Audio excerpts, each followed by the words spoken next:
ನೋಡಿ, ಕಸ್ತೂರಿ ರಂಗನು ಮತ್ತು ಗಾಡ್ಗೀಳ್ ವರದಿಗಳು ಇದು ಅತ್ಯಂತ ಅವೈಜ್ಞಾನಿಕ. ಆ ಇಲಾಖೆಗಳೇ ಅದನ್ನು ಸ್ವೀಕಾರ ಮಾಡಲಿಲ್ಲ, ಇನ್ನೂ ಕೂಡ ಆಕ್ಸೆಪ್ಟ್ ಮಾಡ್ಕೊಳ್ಳಲಿಲ್ಲ. ಅರಣ್ಯ ಇಲಾಖೆ, ಪರಿಸರ ಇಲಾಖೆಗಳೇ ಆಕ್ಸೆಪ್ಟ್ ಮಾಡ್ಕೊಳ್ಳಲಿಲ್ಲ. ಅದನ್ನು ಗೋವಾ ಫೌಂಡೇಶನ್ ಅನ್ನುವಂಥ ಒಂದು ವಾಲಂಟ್ರಿ ಆರ್ಗನೈಸೇಷನ್ನು ಪ್ರೆಸ್ ಮಾಡ್ತಾಯಿದೆ ಇವತ್ತು ಸುಪ್ರೀಂ ಕೋರ್ಟಿನ ಗ್ರೀನ್ ಬೆಂಚಲ್ಲಿ. ಅದಕ್ಕಾಗಿ ಇಡೀ ವ್ಯವಸ್ಥೆ, ಕೇಂದ್ರ ಸರ್ಕಾರ ಇರ್ಬೋದು, ರಾಜ್ಯ ಸರ್ಕಾರ ಇರ್ಬೋದು, ಭಾರಿ ಗಡಿಬಿಡಿಯಾಗಿದೆ.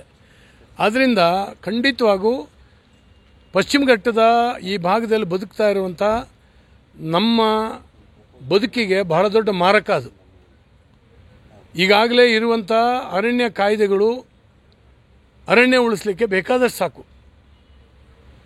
ಅನವಶ್ಯಕ ಹುಚ್ಚುಚ್ಚಾಗಿ ಇಂಥ ವರದಿಗಳನ್ನು ಇವತ್ತಾಗಲೇ ನಿನ್ನೆನೋ ಮೊನ್ನೆನೋ ಕೇರಳ ಮುಖ್ಯಮಂತ್ರಿಗಳು ರಿಯಾಕ್ಟ್ ಮಾಡಿದ್ದಾರೆ. ಕೇರಳದಲ್ಲೂ ಕೂಡ ಬಾಧೆಗೊಳಗಾಗಿದೆ. ಅದು ಅನ್ಸೈಂಟಿಫಿಕ್. ಅದು ನಮ್ಮ ಸರ್ಕಾರ ಇದನ್ನು ಒಪ್ಪೋದಿಲ್ಲ ಅಂತ. ಕರ್ನಾಟಕ ಸರ್ಕಾರವು ಕೂಡ ಹಿಂದಿಗೂ ಒಪ್ಪಿರಲಿಲ್ಲ, ಈಗಲೂ ಒಪ್ಪಬಾರ್ದು ಅಂತ ನಾವು ಹೇಳಿದ್ದೇವೆ. ಸರ್ಕಾರ ಅಬ್ಜೆಕ್ಷನ್ ಹಾಕಬೇಕು.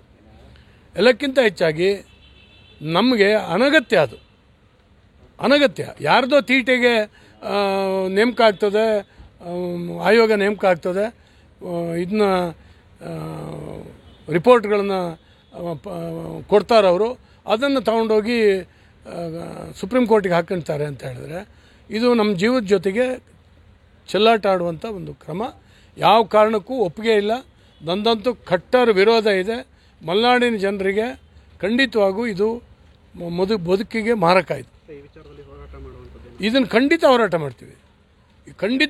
ಮಾಡ್ತೀವಿ, ಇದು ಅನುಷ್ಠಾನ ಆಗ್ಲಿಕ್ಕೆ ಕೂಡ ನಾವು ಬಿಡೋದಿಲ್ಲ ಯಾವ ಕಾರಣಕ್ಕೂ.